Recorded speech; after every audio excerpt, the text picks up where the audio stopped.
On today's show, we will discuss good Christian habits, and later we will hear a powerful testimony from Kary Garretson.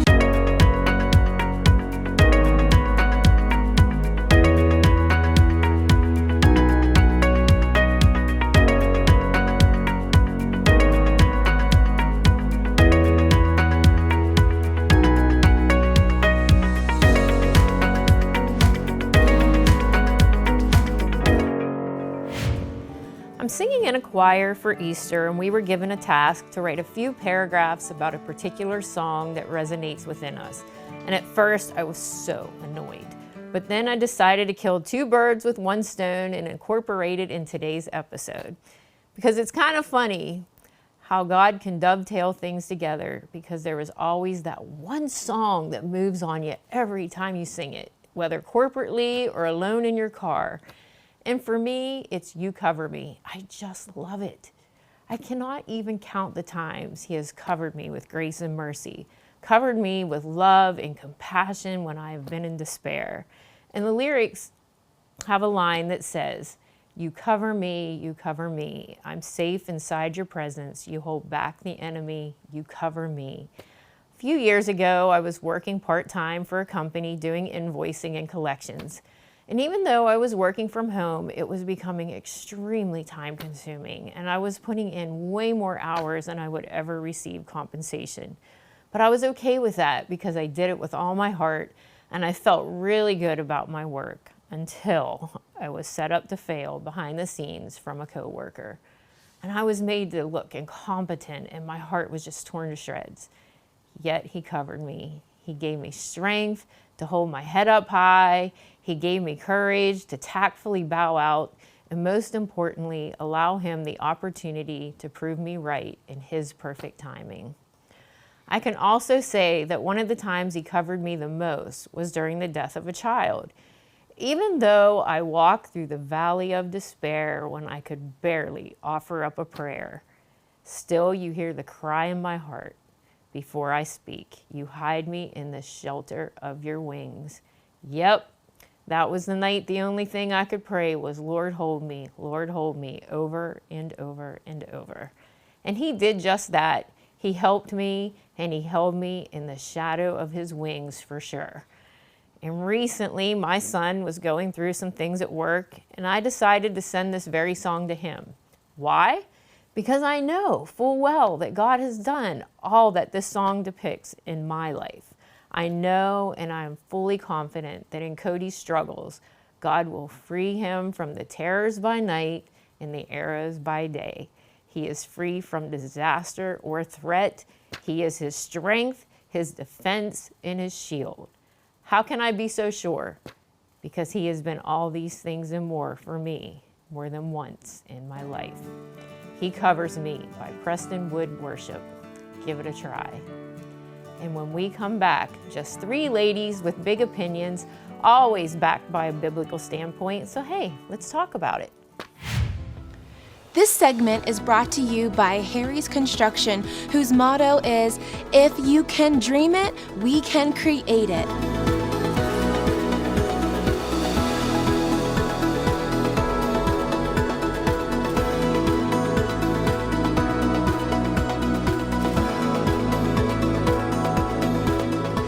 They are the kitchen and bath design experts, so call Harry's Construction for all your remodeling needs. Welcome back. We are now going to discuss good Christian habits. And I just want to say, Romans 12:2. It's kind of funny when we get these subjects, scriptures take on all new meanings. Like it different does. things stand out. Yes. So do not be conformed to the patterns of this world, the habits of this world, and how easy I allow myself to get caught up in the habits of this world. Yeah, absolutely. Definitely. That's powerful, Teresa. It was. I was like, I never really looked at that scripture in the with form. the word, yeah. Yeah. And of course we know, be transformed by the renewing of your mind. But that word pattern just kind of jumped off the page. But For sure. yeah. Because the habits are patterns. Yeah. Patterns that you consistently pursue and do. They're, they, you know. Yeah. And I thought it's not about the size of the habit, it's the consistency. It's like lifting weight. Absolutely. It's not about You're bench right. pressing your body weight once a week. It's little increments consistently builds muscle. Right. So good Christian habits, in the smallest sense even, will build muscle. Yeah, my whole reason that I wanted to hit on this topic is I feel like, you know, we may all have a few different and then some that are the same habits that we do to keep our walk strong with God and our foundation strong. And I just wanted to share those with the viewers so that if they're struggling, what can I do? How can I strengthen my walk? What tools do I need? That I thought maybe this could help them. For sure. So what are so And this is going to seem really elementary, okay? I love going to church. No, I love going to church. that I do. is a habit And I know going to church doesn't save you. You know, Christian habits don't save you. Jesus saves you. But I am close. It helps my relationship with him when I am around others right? who are in relationship with him. And when we are corporately together, setting aside that time to sing, listen to the word, and remember his death, burial, and resurrection. So for me, honestly, that's always been big for me, Yeah. going to church. I don't think that's elementary at all because the statistics say that a person goes to church 1.8 times a month. Why do you think that is? Yeah. I have my thoughts on that. Yeah. We have been conformed to the patterns of this world. Yes. Our kids are in sports. Yes. The people in charge of these sports, they're not respecting. It used to be Sundays were respected. Yeah, they're not anymore. They're not Nope. anymore. Used to be. Yep. And so we are being conformed to the patterns of this world. And I'm not saying I'm not here to judge you. I'm just saying that's just the facts of the world we're living in. And let's just be clear. Our kids are not going to play in the Super Bowl. Them playing sports on Sunday does not mean they're going to be some superstar athlete. They're just normal kids, you know? And there are ways to get around it. But, yeah. It's hard. I It mean, is. It is I difficult. know when my son was on a travel team, the weekends, you know, we were traveling for baseball. And so what I just tried to do is say, well, if we're going to miss church, we're going to watch something, you know, find something we can watch or read some scripture together. Did I do it consistently? Not always, but I did try to do that the more that my mind kind of got in the right space. Because at first, to be honest, I was like, oh, I just love that he's on a travel team and we get to travel. And Absolutely, because it is exciting. yeah, so Yes. that kind of took over for a little bit. Yeah. And then I'm like, wait a minute, like, I've got to rethink what we're doing here, you know? So, but I agree with the church thing for sure. Arlene and I, when we were kids, barely anything was open on a Sunday. No, Right. it's true. You mean, could not find places open no, on Sunday. no. Right. So, No. yeah. But with the church thing, you're surrounding yourself with like believers. You're hearing the word. You're worshiping, you're praying, all of that. But even other things where we make connections from the church on Sunday. That's right. Like Bible studies, other picnics, events, and things like that. And I realized for myself, the more of that I'm doing, the more that I stay on the right path. Yeah. When we have Bible studies through the church, there are breaks that we have. And it's in those breaks that I have to work a little harder. Yes. Yes. Oh, you mean like when you take a summer break? Or Yeah. something? Oh, That I have to work a little harder to stay on Absolutely. track. So, Yes. because- yeah, it's true. It's true because I did that Bible recap thing from October to October. Okay, October of 2023, I finished. I said, okay. And you waited till January. Yeah, well, I had anxiety thinking, oh man, I'm signing up for this again. This is like a commitment. This is a commitment that I take very serious, but I had all this anxiety leading up to January 1st. Well, guess what? I've not missed a day Yeah. so far. I haven't missed a day.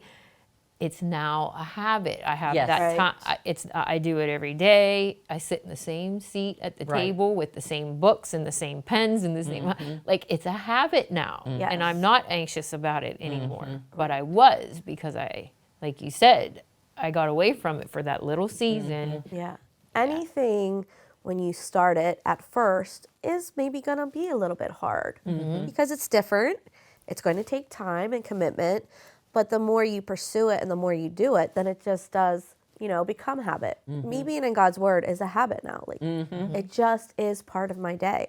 The best part of my day. Like I would not want to not have that. So, for me, that's a big habit. Prayer time is a big habit. Communicating. One thing with that I've really learned is that I can't do all the talking. And that's been something certainly. that I've had to work through. It's a practice. Right. It's a Like, practice. he of wants to different- talk too. Yes. He has things to say. Right. And so that's like a big habit for me. Journaling, the worship music. These are all things that keep me rooted strongly. I loved this, that I was trying to like pray, like, Lord, who is somebody in the Bible that had good habits that like would just jump out at me? And I thought about Daniel. He had good eating habits, and he would not give up on those eating habits. And then he prayed 3 times a day, right. just like you said, and he wouldn't give up those habits even under the threat of death. He would not do it. That's a good one. It sure is. Yeah, He was, Daniel. like, yeah. he's pretty good at maintaining his spiritual habits. Right. And when I think what maybe made it easier to keep pursuing those things is because they had already become a habit. That's right. He didn't start it in the midst of the trial. Right. Yes. Right. Right. Yes. Because if you start in the midst of the trial, that can be overwhelming. It really can. But he already had that firm foundation with that. So when the king said, well, this is going to happen, he's like, well, no, this is what I do. Yes. This is That's who right. I am. This is who I am. Yes. That's right. That's exactly right. We're all supposed to be missionaries. But if I am not in relationship of some kind with people who think like I do, who believe like I do, who encourage me and keep me accountable, all of those things, I am not going to be okay when I'm out in the world. And I know that's true because, man, I have had to deal with people, I feel like, so many times recently. And he's trying to teach me, like, you need to prepare your heart better because you are going to deal with people. That's right. So prepare just your like heart better. Daniel. Yeah. He prepared in everything he did, even though he didn't know he was preparing. In everything he did, it was a preparation. Yeah. We need to live our lives as a preparation for what's to come. Yeah. the And things God that we'll honored face. his He preparation. absolutely did. Right. And even if he had not, he would have still not bowed. Right. Exactly. You're that, right. Yep. that scripture, even if he had not. Right. So we encourage you to develop some good Christian habits and be consistent, be a Daniel. You don't have to be quite as extreme, I guess, but we're not going to kill you. But be a Daniel and build up some muscle. And when we come back, we will have our guest for the day.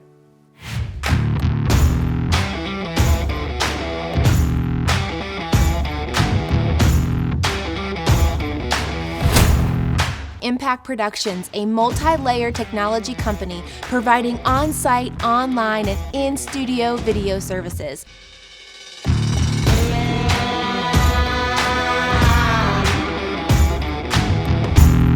Contact Impact Productions to capture your story. When it's time for a new roof, Champion Roofing is your best choice. We're a certified award-winning roofing contractor, meaning your roof is done right the first time. Call today. Champion Roofing, we're the solution. Today we have Kary Garretson with us. Kary, in a little bit, you're going to share your powerful testimony, but I first wanted you to just tell us a little bit about yourself. Sure. So I have a husband. His name is Chris. We've been married for about 13 years. We have 4 kids, 3 boys and a girl. And Chris and I have actually been in ministry since the day we met together. I was on staff at a church that he started attending, and shortly after he became on staff, and we got married just a little bit after that. that's And so, cool. yeah, we've been doing church. awesome. Our whole relationship has been centered on and her church. kids. Yeah. What a beautiful family. Beautiful family. Yeah, so we actually planted a church in 2022 in Martinsburg. We meet at the Morrison's Cove Memorial Park. Our church is called Redefined Community Church. It's been awesome. God has just had us on this incredible journey. Awesome. That's an interesting name for a church. Yeah. Redefined. Yeah, so we actually, it kind of became the birth out of our vision for our church, which is just to, really, there's, church these days can get a lot of really bad connotations, there's a lot of really bad history with some people. And so part of our heart for our church was to let people know, like, we want to redefine that. We want church to be defined by the love and the grace and the power of God, and, not by these negative things. And also because on the other side of that is because we've been redefined, because He has redefined us. And He has given us a love new that. name. And I yeah. do too. love I knew that. there was something to that. I love that. Yeah. Yeah. So you know all too well what it means to be redefined. I absolutely do. Tell us about that. So I actually grew up in church. My dad's a pastor, so church has been a big part of my life. I accepted Christ when I was 8 years old, said a prayer by my parents' bed, and I saw a lot of really amazing things in church. I have a fantastic foundation of Christ and, Sunday school lessons and all of those amazing things that happen in church. But there's also, a side of church that can be a little bit ugly at times because we're human. And, Right. And so I saw some of that ugliness growing up in church, and it kind of put me in a position as a teenager where, I just kind of said, if that's what a relationship with God is like, I don't want anything to do with that. And that line of thinking really just sort of opened the door in my life, along with some other circumstances. We moved. I was far away from the friends that I knew and everything else as a 13, 14, 15-year-old girl. And it just really opened the door for a lifestyle of drugs and partying and alcohol in my life. And so by the time I was 18 years old, I found myself just partying a lot, just in that lifestyle. And I was addicted to heroin. And so I was on heroin for a few years, and I became pregnant.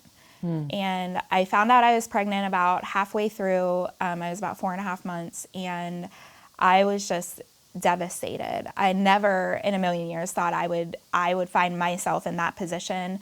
I was horrified because I had been using drugs and this whole entire Because time. you didn't know you were pregnant. I didn't know. I had no idea. Right. Yeah. So I was already halfway through, and so I was really scared, not only for myself but also for the baby, and that I could have damaged the baby and things like that. And so I was just in this really broken place of the only option I thought I had was to have an abortion.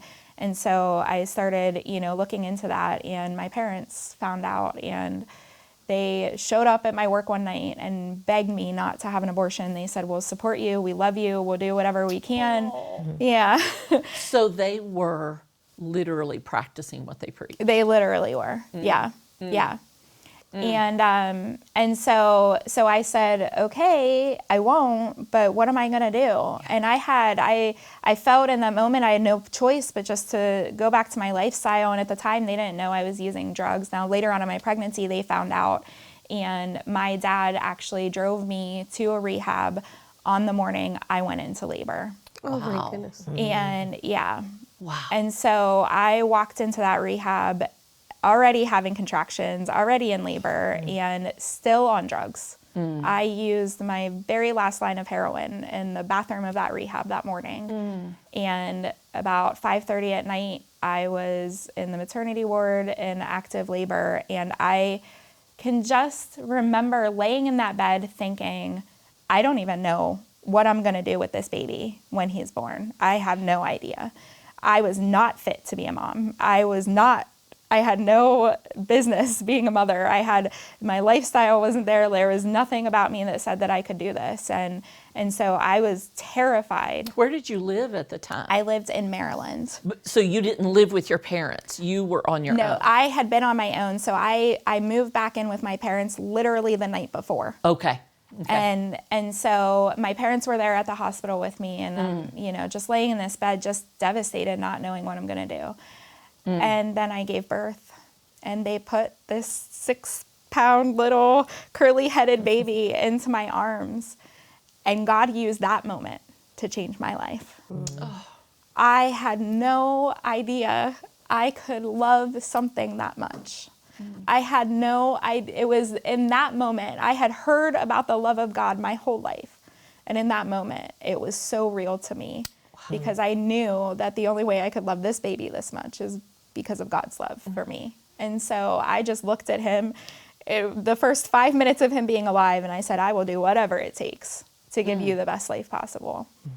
And that was day one of my fight. Wow. Yeah. Was your mom with you? When She was with me, yeah. Okay. Yeah.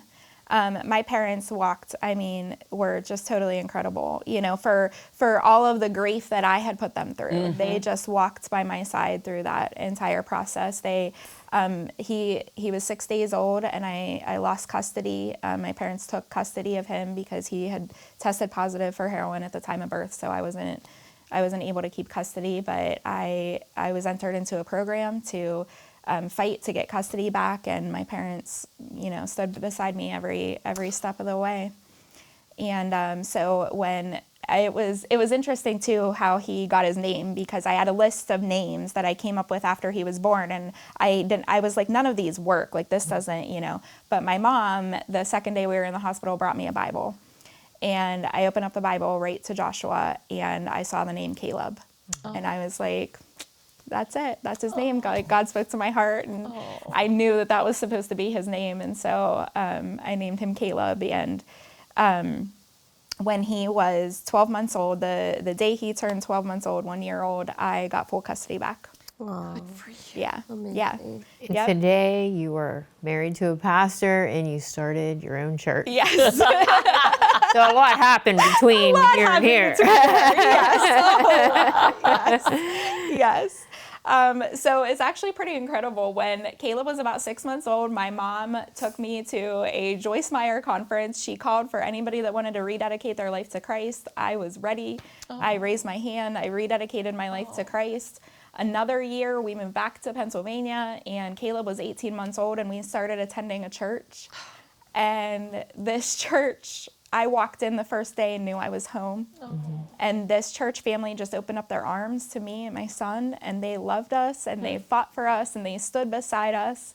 And I had, when I started in rehab, I had started on methadone, and Caleb was about 2 years old, and I had been on methadone and was in counseling with a Christian counselor, and I had this great church family, and I was just ready to be done with it. I was like, it's time to get off of it. And so I was scared because there's a lot of physical things that happen with methadone, and so there's a lot of fear with addicts and and things like that. But I knew that God was with me, and I had the support in my life, and so I just stopped taking it, just cold turkey on a Wednesday. Did you really? I just quit. I said, this is enough. I've had, I'm Wow. done. And I was sick. So Wednesday night, Thursday night, Friday night, I didn't sleep. I laid on my floor, and Caleb and I shared a room, and I laid on my floor, and I opened up the Word, and I listened to worship music because you can't sleep, and you're just sick to your stomach and everything else. And I read the Gospels, actually. Wow. And it was interesting because I grew up in church. I have heard the story of Jesus going to the cross my entire life. But in those moments when I laid on the floor and suffered and read about how he suffered for me, I thought, if you can do that for me, I can endure this for the life that you have for me. And so I went to church on Sunday night, and I was part of a single moms group there, and they prayed for me. And I went home that night, and I slept 7.5 hours, and I haven't had one withdrawal symptom since. Wow. And I have been clean for 17 years. My son is God. 17 years old. Yes. Such a great story. Yeah. It is. Thank you. It is. So I just want you to know that everybody has a story and everybody has a past. And if you were walking down the street and you passed Kary on the street, you would never in a million years think that she had been in such a dark place. She is absolutely beautiful. But God met her where she was, and he can do it for all of you. I just want you to know that. And when we come back, we'll have your tip for the day. Does tax preparation overwhelm you? Do you want assurance that your taxes are done right? Do you want to ensure that you're getting your maximum refund? Let me tell you about the New Life Worship Center Tax Ministry. This ministry began over 14 years ago, and in their first year, they helped 2 people with their taxes.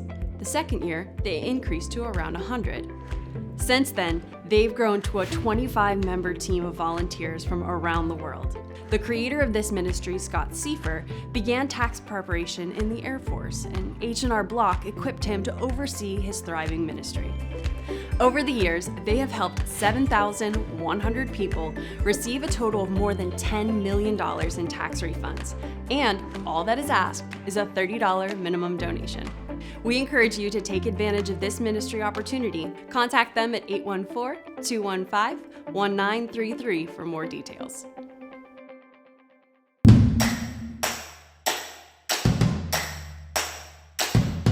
Made by Vogel is a father and son business that produces high-quality handmade wooden products such as cutting boards, bowls, bottle stoppers, and more.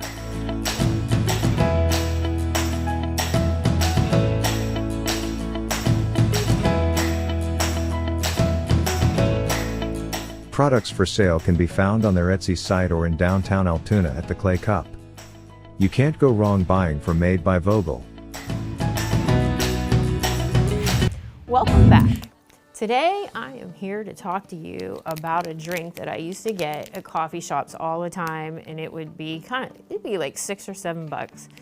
It was a London Fog, which is basically Earl Grey tea with lavender, and they'd put a few pumps of vanilla in it and some steamed milk, and believe me, it's divine, just divine. It's like comfort in a cup. So I somehow figured out how to make my own from home. And obviously, I have my own Earl Grey tea, and then I was at Trader Joe's one time and I bought this almond, it's like almond milk, and it's blueberry lavender.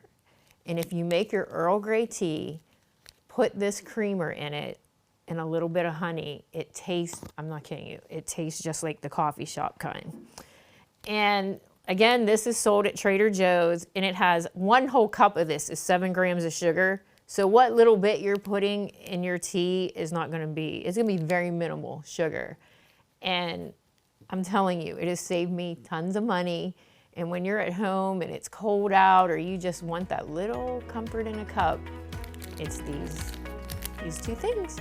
So give it a try.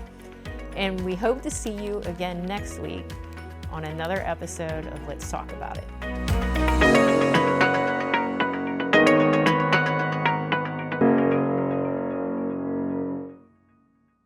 For generations, Dick's Home Care has been providing the best equipment and service for patient care at home. Breathe easier with oxygen from Dick's Home Care. Oxygen concentrators give you a continuous oxygen supply at home. Oxygen cylinders supply oxygen without power. And portable oxygen frees you to go. Dick's Home Care technicians will set your oxygen up and make sure you know how to use it. Call the leader in home medical equipment, Dick's Home Care.